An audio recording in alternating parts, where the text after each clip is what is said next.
Buongiorno a tutti voi, io sono Lucio Vidan e sono il segretario della sezione di Portogruaro della destra.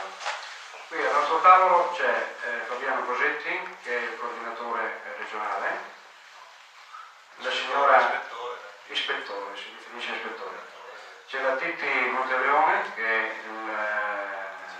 la segretaria regionale, e c'è Andrea Camilli, che è il segretario provinciale. Allora io per i saluti di introduzione lascio la parola alla signora Titti Monteleone. Buongiorno a tutti, dire che sono soddisfatta stamattina è dir poco. Ho imparato in questo anno e mezzo di segreteria regionale a conoscere una parte del Veneto a me sconosciuta. L'accento tipicamente terrone, tra virgolette, è dovuto alla mia permanenza 35 anni a Bari. Io sono nata a Belluno, da mamma bellunese, e vivo da 16 anni a Belluno, che è una realtà completamente diversa dal resto del Veneto.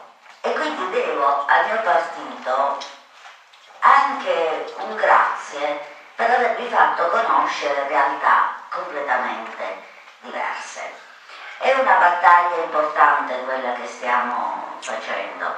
Siamo orgogliosi di girare questa nostra terra con la speranza e l'opportunità di poter riportare tra la nostra gente un'identità forte, che è l'identità della destra, un'identità che deve essere sempre più radicata sul territorio.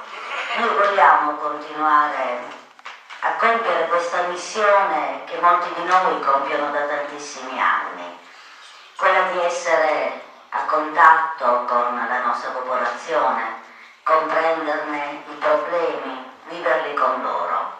Se fossimo rimasti sulla nostra torre d'avorio, non avremmo potuto dare di fatto le soluzioni alla popolazione.